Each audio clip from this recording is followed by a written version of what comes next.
Hello everyone and welcome to PW only IAS. UNESCO world heritage sites, जब हम इनकी बात करते हैं तो देखने में बहुत सुंदर लगती हैं। अक्सर हमें घूमने का भी बड़ा मन करता है इनके अंदर। पर जब यूपीएससी में डिफिकल्ट सवाल आते हैं तो उनको सॉल्व करना हमारे लिए बहुत ही मुश्किल हो जाता है। इससे बेहतर ये होगा कि हम जितनी भी UNESCO world heritage sites India में देखने को मिलती हैं उन सभी को एक ही वीडियो के अंदर एनिमेशन के माध्यम से समझ लें, ताकि जिस भी तरह के यूपीएससी डिफिकल्ट सवाल भी हमसे पूछे तो हम उनको अच्छे से क्रैक कर पाएं। तो आज के लेक्चर में हम यही करेंगे। एनिमेशन के माध्यम से चीज़ें हमारी लॉन्ग टर्म मेमोरी के अंदर ज़्यादा टाइम तक स्टोर हो पाएंगी एंड कहीं ना कहीं यूनेस्को वर्ल्ड हेरिटेज साइट्स आपको अच्छे से याद भी हो पाएंगी। तो मेक श्योर इस पूरे लेक्चर को आप एंड तक देखिए, ताकि आपके एग्जाम क्रैक करने में ये बहुत हेल्प करेगा। आगे बढ़े उससे पहले यूपीएससी फाउंडेशन कोर्स 2024-25 के बारे में थोड़ी सी इंपॉर्टेंट इन्फॉर्मेशन, जैसे कि इस पर्टिकुलर कोर्स के अंदर आपको GS classes, CSAT classes, optional classes तो मिलेगी। उसके साथ ही साथ इस पर्टिकुलर कोर्स को इस तरह से डिजाइन किया गया है कि आपकी जो भी रिक्वायरमेंट्स है उन सबको फुलफिल करता है। जैसे हर पर्टिकुलर क्लास के अंदर आपको पिछले क्लास की रिवीजन करवाई जाएगी, साथ में यहाँ पे आपको डेली बेस पे टेस्ट दिलवाए जा रहे हैं, मेंटरशिप के प्रावधान है। तो इस तरह से बहुत सारे यहाँ पर हमारे अलग अलग फीचर्स है जो कि आपको हेल्प करेंगे इस पर्टिकुलर एग्जाम को अच्छे से क्रैक करने के अंदर। तो चलिए, इसके साथ ही मैंने नीचे कमेंट सेक्शन में एक फॉर्म का लिंक दिया है, आप उस फॉर्म के लिंक को फिल कर सकते हो अगर आपको कोई भी डाउट्स हैं। अब स्टार्ट करते हैं इस पर्टिकुलर लेक्चर को, जो कि बहुत इंपॉर्टेंट होने वाला है आपके एग्जाम के लिए। दोस्तों, वर्ल्ड हेरिटेज साइट ऐसे लैंडमार्क या एरियाज हैं जिन्हें कल्चरल, हिस्टोरिकल, साइंटिफिक और नेचुरल सिग्निफिकेंस के लिए यूनेस्को के वर्ल्ड हेरिटेज लिस्ट में इंक्लूड किया जाता है। और इसके बाद international treaty the convention concerning the protection of the world cultural and natural heritage के तहत United Nations educational, scientific and cultural organisation यानी यूनेस्को द्वारा इन कल्चरल एंड नेचुरल साइट्स को प्रोटेक्ट किया जाता है। दोस्तों, हमारे भारत में टोटल ऐसे 40 यूनेस्को वर्ल्ड हेरिटेज साइट्स हैं, जिनमें से 7 नेचुरल हैं और एक मिक्स्ड हेरिटेज साइट है। और आज की इस वीडियो में हम बात करेंगे भारत के इन्हीं नेचुरल और mixed UNESCO world heritage sites के बारे में। सबसे पहले हम बात करेंगे great Himalayan national park conservation area के बारे में, जिसे 2014 में outstanding significance for biodiversity conservation के क्राइटेरिया के under UNESCO world heritage sites की लिस्ट में इंक्लूड किया गया था। आपको बता दें, वेस्टर्न हिमालयाज में north Indian state Himachal Pradesh के कुल्लू रीजन में लोकेटेड ये national park mainly high alpine reason, high मीडो और रिवराइन फॉरेस्ट के लिए जाना जाता है। और ग्लेशियर की मेल्टिंग की वजह से यहाँ से कई सारी रिवर्स ओरिजिनेट होती हैं, जो मिलियंस ऑफ डाउनस्ट्रीम यूजर्स के लिए वाटर सप्लाई का क्रूशियल सोर्स है। साथ ही ये natural park Himalayan biodiversity hotspot का पार्ट है, जहाँ blue sheep, snow leopard, Himalayan brown bear, Himalayan tahr और मस्क डियर जैसे फौना और पाइन्स और हॉर्स चेस्टनट जैसे फ्लोरा स्पीशीज पाए जाते हैं। इसके बाद आइए अब चलते हैं वेस्टर्न हिमालयस के उत्तराखंड में लोकेटेड नंदा देवी और valley of flowers national park की तरफ। दोस्तों, नंदा देवी नेशनल पार्क होने के साथ साथ एक बायोस्फीयर रिजर्व भी है, जिसे 1988 में यूनेस्को द्वारा वर्ल्ड हेरिटेज साइट भी डेजिग्नेट किया गया था। और इसके बाद 2005 में नंदा देवी को एक्सपैंड किया गया और इसे एक नया नाम दिया गया, जो कि था Nanda Devi and valley of flowers national park. Nanda Devi और वैली ऑफ फ्लावर्स ज़ंस्कार और ग्रेट हिमालयस के बीच एक यूनिक ट्रांजिशन फॉर्म करते हैं। वैली ऑफ फ्लावर्स अपने ब्यूटीफुल और डाइवर्स एंडेमिक फ्लावर्स की स्पीशीज के लिए फेमस है, और साथ ही साथ इस नेशनल पार्क में Asiatic black bear, snow leopard और ब्लू शीप जैसे रेयर और एंडेंजर्ड एनिमल्स भी पाए जाते हैं। इसके बाद अब चलते हैं आसाम की तरफ, जहाँ लोकेटेड है काजीरंगा नेशनल पार्क, जो अपने वन हॉर्न राइनोज के लिए फेमस है।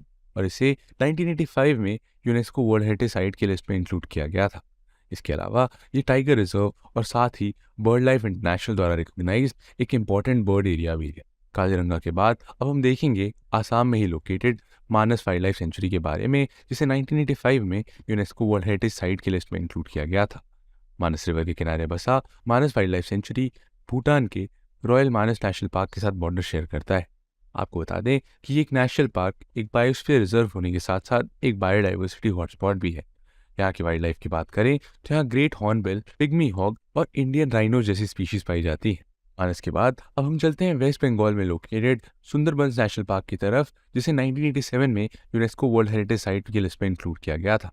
सुंदरबंस वर्ल्ड का लार्जेस्ट मैनग्रोव फॉरेस्ट है, और ये एक नेशनल पार्क होने के साथ साथ टाइगर रिजर्व और एक बायोस्फीयर रिजर्व भी है। इसके अलावा 2019 में सुंदरबंस को रामसर कन्वेंशन के under wetland of international importance भी रिकॉग्नाइज किया गया था। यहाँ की फौना की बात करें तो सुंदरबन स्पेशली बंगाल टाइगर के लिए जाना जाता है। और इसके अलावा यहाँ फिशिंग कैट्स, एचुरिन क्रोकोडाइल और इंडियन पाइथन जैसी स्पीशीज भी यहाँ पाई जाती हैं।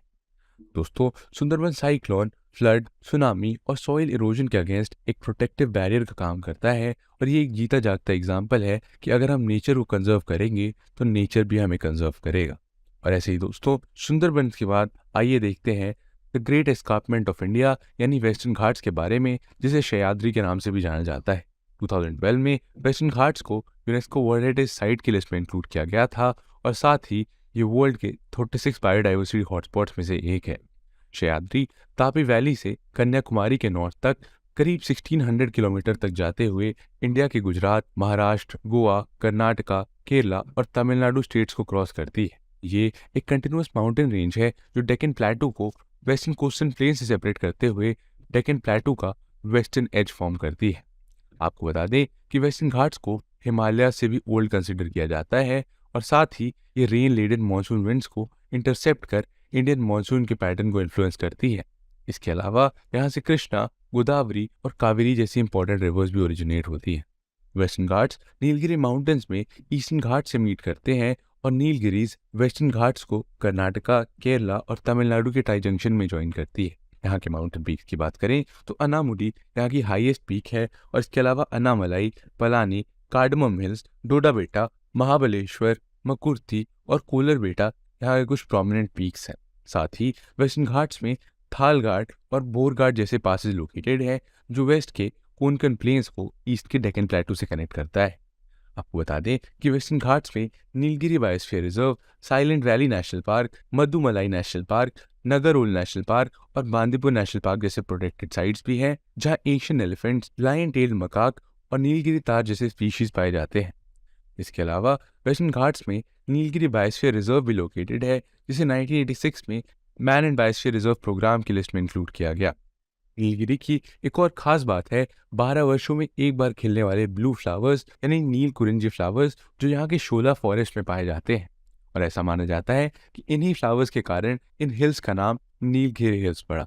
एक इंटरेस्टिंग बात यह है कि तमिलनाडु के पलियन ट्राइब के लोग इस फ्लावर से अपनी एज कैलकुलेट करते हैं। और दोस्तों, वेस्टर्न घाट्स के बाद अब चलिए देखते हैं राजस्थान के भरतपुर डिस्ट्रिक्ट में लोकेटेड केवलादेव नेशनल पार्क के बारे में, जिसे 1985 में यूनेस्को वर्ल्ड हेरिटेज लिस्ट में इंक्लूड किया गया था। केवलादेव नेशनल पार्क एक बर्ड सेंचुरी है और ये बर्ड वॉचिंग के लिए एक इम्पॉर्टेंट लोकेशन भी है। और इसके साथ ही रामसर कन्वेंशन के under wetland of international importance की तरह भी इसे रिकॉग्नाइज किया जाता है। आपको बता दें कि केवलादेव एक मैन मेड लेक है और ये अफगानिस्तान, तुर्कमेनिस्तान, चाइना और साइबेरिया से आने वाले लगभग 364 विंटरिंग बर्ड स्पीशीज के लिए विंटरिंग एरिया भी है। इन विंटरिंग बर्ड स्पीशीज में द रेयर साइबेरियन क्रेन भी इंक्लूडेड है और साइबेरियन क्रेन के अलावा इस नेशनल पार्क में globally threatened greater spotted eagle, imperial eagle, Heron's, stocks, great white pelican और ग्रेटर फ्लेमिंगो जैसी बर्ड स्पीशीज भी रिकॉर्ड की गई हैं। और ऐसे ही नेचुरल हेरिटेज के बाद अब चलिए देखते हैं भारत की इकलौती मिक्स्ड वर्ल्ड हेरिटेज साइट खांगचे जोंगा नेशनल पार्क के बारे में। और यहाँ की फौना की बात करें तो यहाँ musk deer, civet, red panda, snow leopard, Himalayan black bear, Himalayan tahr, Himalayan blue sheep, sloth bear और गोरल जैसी स्पीशीज यहाँ पाई जाती हैं। नेचुरल इंपॉर्टेंस के साथ खांगचे जोंगा कल्चरली भी एक सिग्निफिकेंट साइट है और यहाँ के mountains, peaks, lakes, caves, rocks, stupas और hot springs important pilgrimage site है। ये नेशनल पार्क तिब्बतन बुद्धिज्म के साथ नेबरिंग कंट्रीज में बेयूल या हिडन सीक्रेट लैंड है। इसके साथ ही लेप्चा ट्रेडिशन के लोग इसे मेयर लैंड कंसिडर करते हैं। Khangchendzonga national park different religious tradition और लोगों के कोएग्जिस्टेंस और एक्सचेंज का एक यूनिक एग्जाम्पल है। लेप्चा ट्राइब की इकोलॉजी और लोकल प्लांट्स के रिगार्डिंग इनके इंडिजिनियस रिलीजियस और कल्चरल प्रैक्टिसेस, ट्रेडिशनल नॉलेज और एनवायरमेंटल प्रिजर्वेशन का एक यूनिक एग्जाम्पल है। और दोस्तों, ये तो था हमारा video UNESCO world heritage site के ऊपर। आशा करता हूँ आपको ये वीडियो पसंद आया होगा। मिलते हैं आपसे ऐसे ही एक और इंटरेस्टिंग वीडियो के साथ। तब तक के लिए जय हिंद।